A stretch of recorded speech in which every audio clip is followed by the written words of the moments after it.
Let's fix that real quick. Needed more. Welcome to the 7 o'clock talk. I'm not sure if you can hear me. There we are.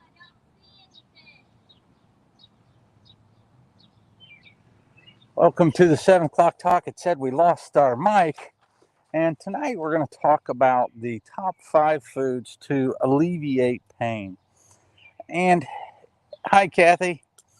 And it's not about just eating these foods, it's about incorporating these foods into your recipes.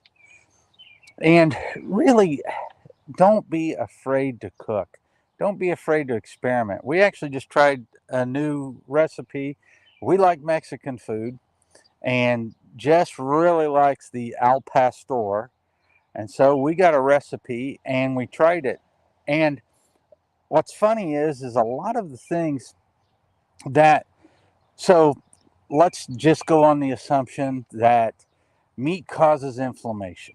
Let's not take into account that, meat has amino acids in the form that your body uses, but let's just say meat's bad.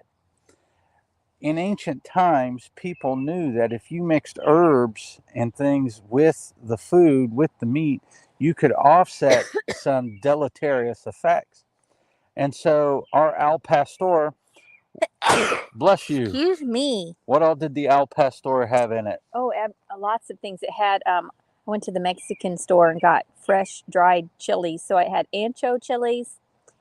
I don't know how to pronounce it, guajillo. Something like that. Peppers. And I got chipotle peppers in adobo sauce.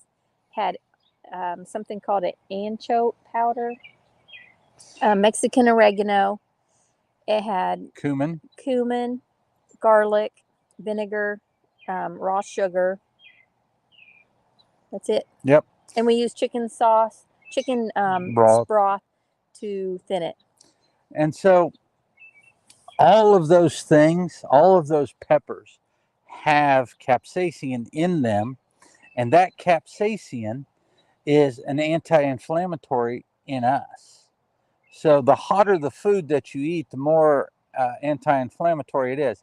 Now, do I believe in eating scorpion peppers and stuff like that? No, not really, because I think there's that a like point. Blisters your face. Yeah, I think there's a point where they call it diminishing returns. So one of the first things that I actually Googled to make sure I knew what I was talking about, and I did, but one of the first things that they talk about is actually, it's not necessarily a food, but it's a spice. And spices are the second most nutrient dense food that you can eat. So not only is this spice anti-inflammatory, but it's also very packed with phytonutrients. And those are the things that feed your body, that help modulate the immune system. So the first one that they talk about is turmeric. And it's anti-inflammatory, it reduces pain, it reduces inflammation associated with conditions like arthritis. And incorporating turmeric into your diet, using it in your curry, smoothies, and golden milk. So this is where we talk about using your foods in your mixes. I made golden milk in California, and I used almond milk, and then I used turmeric, and I used a golden milk powder which had MCT oil in it. And that's just, they call it layering or stacking. We were doing that for pain relief on my elbow. Mm-hmm. And so one of the products that we actually two of the products that we use in the clinic now for pain control, one is called Inflammatome and the other is called SPM Supreme. And these things, well, the SPM Supreme, those are a form of highly refined omega-3 fatty acids. And they are awesome. And just recently we had a patient who has been to the medical doctor, who has been, actually we were talking about the patient 2 weeks ago a week ago with the patient having been to us, and the medical doctor said that everything that we had been doing was junk, and she wasted her money on the supplements. She's happy. So she's been going to the MD. He told her to stop taking everything and said, wait. She came in today. Pain is less. She's smiling, laughing, and joking. And when she first came in, I don't know if you've ever been around people who are in pain, who hurt. They're not typically friendly and nice. And that's of no fault of their own. Their world is just so small right now because they hurt that they can't think of anything else. So to have her coming in with her hair made up and dressed nice and joking and laughing, it much to the point of, I kind of looked at her and I said, how's this all working for you now? And she just smiled and she said, I'm very happy. So I am not a health god. This is just science. It's the way your body works. And we use things that don't harm your liver and your kidneys. Well, and she's modifying her diet. Yeah. Yeah, she's bought in now and she's doing everything. This is her 4th day. Uh-huh. And she's like, oh no, I can't make it to the 14th day because she needed butter. But we told her she could eat ghee and she's happy. And so now we're going to talk about another thing, that all of these compounds have been used traditionally for anti-inflammatory properties and relief. And this one's really good if you have morning sickness. So when I immediately say that, what do you think of? Ginger snaps. Yep, ginger. So ginger is another spice or food that is very anti-inflammatory. So, you know, you get pickled ginger usually when you're eating sushi. Eat it. It's the pink stuff that's on your plate. Or white. And it's full of probiotics because it's fermented, it's pickled. Yep. And so if you're making a smoothie, bless you. If you're making a smoothie, then no, I've sneezed over here. I'll sneeze in your face next time so you know what it's like. Gracie's being mouthy. So if you're making a smoothie, put some ginger in it. Put some ginger root in there. If you make her toxic drink, it's just know that ginger is peppery. It's a very warm, spicy. It's good. Herb, and it's lovely. I love it. And I make my little detox drink with it. I don't have a problem with the ginger. I can eat ginger root, no problem. I put a little dash of cayenne in it. The vinegar is just, that's what gets to me. It turns me off every time. So you got turmeric number 1, ginger is number 2. And these things have been used traditionally to help with arthritis, arthritic pain, and all of that. They've been shown in studies to actually knock down interleukin-6, tumor necrosis factor.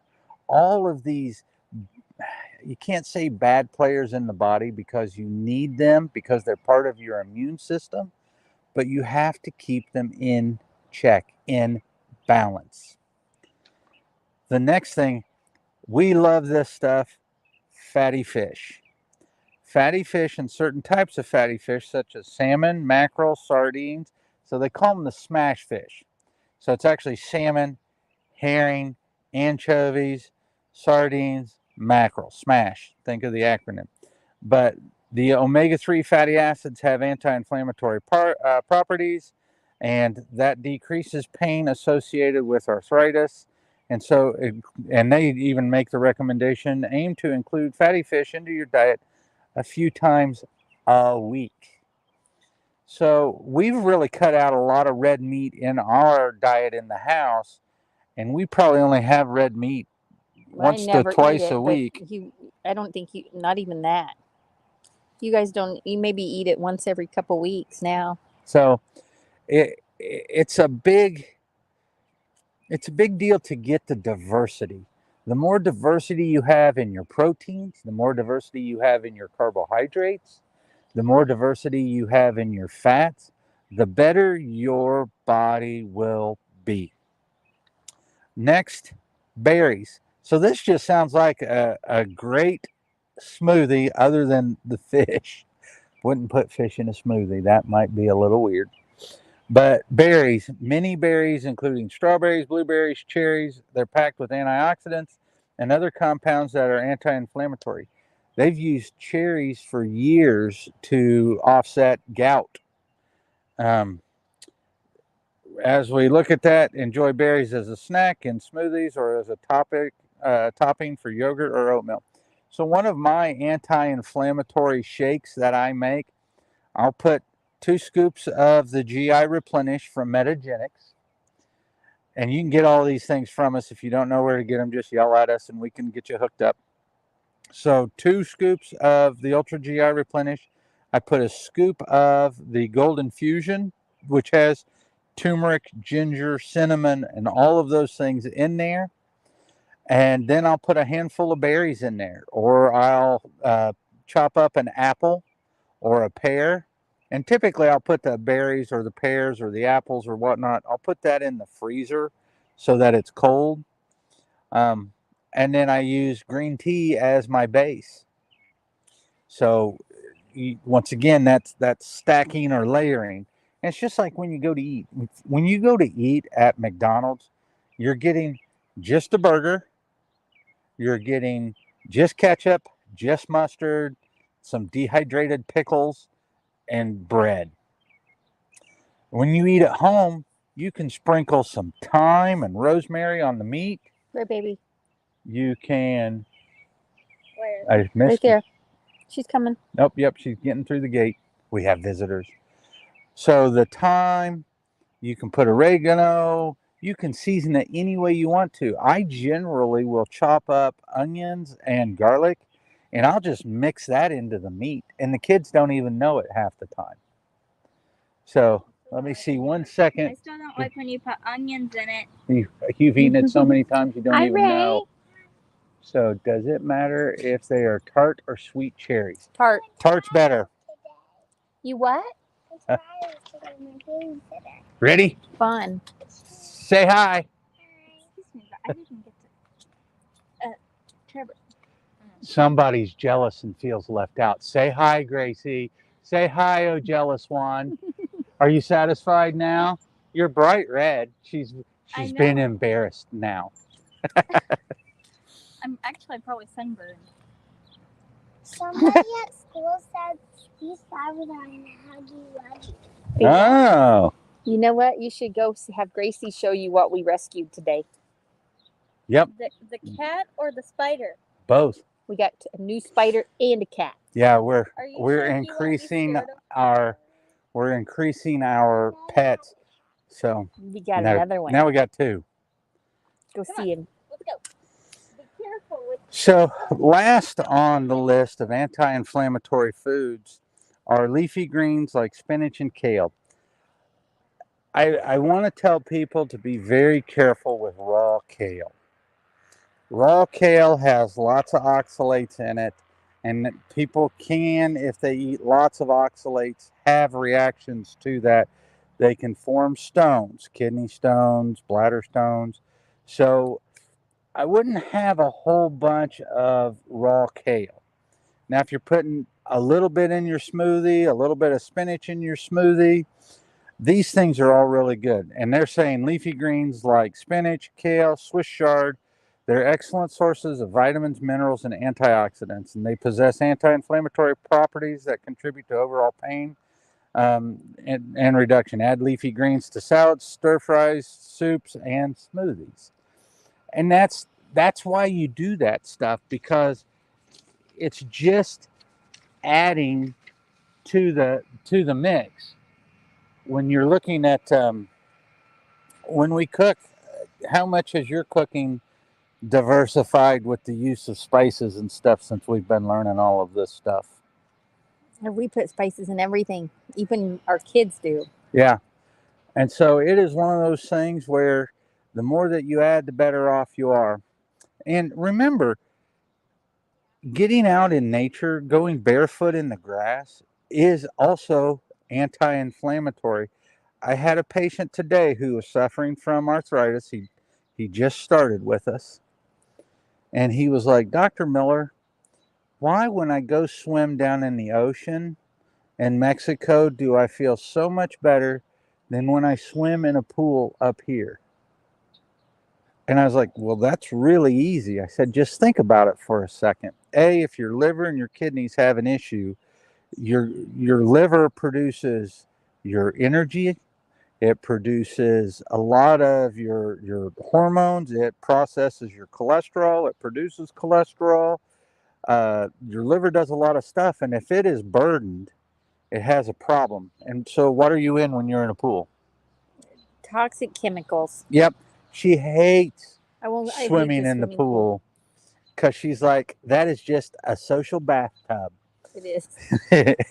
And so, but your body, that stuff will go through transdermally. And then the next thing to think about is when you're in the ocean, he's down in Mexico. So he's getting plenty of sunlight. He's getting great amount of vitamin D's. So he's getting plenty of vitamin D. And then he's in the ocean. And when he's in the ocean, that's not just salt. What's in the ocean? Lots of Lots of all kinds of stuff. minerals. Yeah, it's good for your skin. And so you are absorbing that transdermally. So, I mean, those are things we really ought to think about. If you're walking through a place that is smoky, dirty, dingy, toxic, your skin is a barrier to not allow it to go straight through, but things will absorb through your skin. Lots of women will put their estrogen underneath their arm, their armpit, underneath their breast. But, this is all exposed to the outside. And yes, it's a barrier, but it's a permeable barrier. So anything you want to add to the foods? Not foods.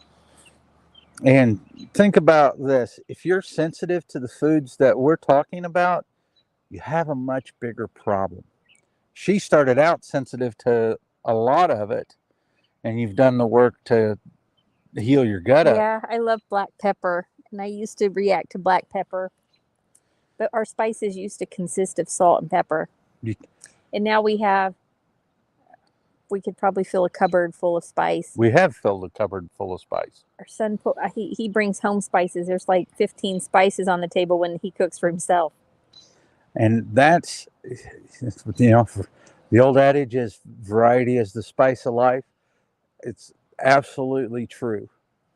And so think about when you're cooking, adding turmeric, adding garlic. And you've heard me talk about when you add garlic to something, chop the bulb up and let it rest for 10 minutes. And that increases the acetylene in it. Jessica is using that as part of her Lyme protocol. And if you come see me and I smell like Olive Garden, sorry. But she was doing research, and what did you find? Let's put a number 6 on here because garlic is a fabulous anti-inflammatory. So I was researching the how do you say it? Allison. It decreases blood sugar. It's a natural antibiotic. It decreases cholesterol, lowers blood pressure. There was another. It's antimicrobial also, antibiotic. Yeah, like a natural antibiotic. There was one other thing. I don't remember it right off the top of my head, but it does all kinds of wonderful things for your body. She found a recipe to try, which we're taking honey, which is also another antibiotic, antimicrobial. I'm pretty sure it's an anti-inflammatory. Yeah, it is. So you soak your garlic in honey, and it makes something that what was that? You said you wanted to try the garlic honey? Garlic honey is fabulous, and people take it in a teaspoon every day, and it kills viruses, and it's antimicrobial, and it does all kinds of wonderful things. We're going to make some. I'll have to try it. But, that's the long and the short of it. Just start cooking with all kinds of different things. Don't be bland. And the more that you add into it, the more spices that you add into it, the more peppers you add into it, the healthier you're making the dish for you. Getting back to our al pastor, had 5 different types of peppers, and then we put those and we put them in the skillet and made them Roasted 'em. aromatic. Yeah, we made them, we roasted them, and then we blended all of that stuff in the blender. Oh, it was so good. And It wasn't spice. It was spicy. no, I thought it was but going it to be too wasn't hot to eat. It was very smoky and warm, and it was just robust, and it was just amazing. And so we took that, we cut the pork about 1/2-inch slices, and then I tell you, she did a heck of a job with it, because she put pineapple, and we let it marinate overnight. And then she put pineapple, and then she sliced put the slices of pork on top of that, and then she baked it in the oven. And when she baked it in the oven, the pineapple soaked up those spices, and it was just so good on the tacos. Yeah, it was unbelievable. So in the traditional Mexican cuisine, they cook it on a spit. Yeah. Which is like a spike, and then I don't know how it It's a roasts. rotisserie. We don't obviously have a spit, but he bought metal skewers. I put fresh pineapple on the bottom. I stacked the Pork on. the pork, put pineapple on the top, and I skewered it twice, and it cooked lovely. Oh yeah. So good. And it got devoured. Gracie was like, I wouldn't mind having that al pastor again for leftovers tonight, and she never asked for leftovers. So Yeah, none of us eat leftovers. no, I do. We would have eaten that though. But so you have all those peppers, all of that spice, and it had turmeric in it. Those are the things that you need to actually be eating. So let's do 5 things to get rid of real quick. Number 1 on the list, soda. I don't care if it's artificial or not artificial. Zeros. If you've got artificial sweeteners, you're changing the microbiome. It is absolutely done in the studies. You can read about it. Any of that acesulfame K, sucralose. If you can't get rid of your sodas, I did find I'm curious to see what it actually tastes like. But Fresca water, is that what it's called? Fresca water. I don't know. It's like carbonated water, and you take carbonated water, the Fresca carbonated water, and you put balsamic vinegar in it. And it looks like cola, and supposedly it's fabulous if you just have to have fizz. But you got to remember, fizz causes carbolic acid to be formed in the body. So soda's number 1. Pick a bad player. I mean, sugar, any corn syrup, but that's in everything. Yeah. Yeah, read your package. If it says corn syrup solids, Well, hydrogenized oils. maltodextrin, any of that stuff, don't eat it. Very inflammatory, goes through the liver just like alcohol, causes lots of issues. Hydrogenated oils will absolutely tax your liver. It oxidizes the cholesterol that you already have, and it's one of the main drivers of atherosclerotic disease. Sodas, partially hydrogenated stuff, added sugars. I said 5, so we got to do 2 more. Are we just talking ingredients? Oh yeah, enriched white flour. I really wouldn't use that. If you got to have bread or you got to have something to eat like that, spend the money, order your flour from Italy. It really isn't that much, to be truthful with you. Get rid of your margarine. Well, that's the hydrogenated oils. Well, back to the Italian. Go get Himalayan tartary buckwheat. That'll do it for you too. One last thing. Chips are horrible. Red and yellow dyes. Get rid of those bad boys. That's just. Especially if you have kids, get rid of the reds. Red has been shown to be neurotoxic. Yeah, it causes seizures in little kids. If you have kids that are having seizures and you don't know why, and you're giving them lots of big red and junk, get rid of it. Yep, bad juju. So once again, our 15 minutes has turned into 25, but that's not bad. No. Join us next week for, I don't know, we haven't decided yet. No, but you need to get out, get your feet in the grass, be with nature, go rescue an animal. Yeah, it's beautiful outside. That's why we're here in the gazebo outside. And here's a quick tip. If you can get outside, and you don't have to see the sun come up, but if you can get out early while the sun is still low in the sky and get a good 15 to 20, 30 minutes is optimal of that morning sun and the evening sun, it really, really helps reset your circadian rhythm. If you're sitting in front of a monitor all day, get some blue light sunglasses or glasses to block the blue light off of the monitor. And you would not believe the difference that makes in people's sleep, because the blue light that comes off of your devices really screws with a lot of that. So thank you, and we'll see you next time. I wonder if that's a bluebird.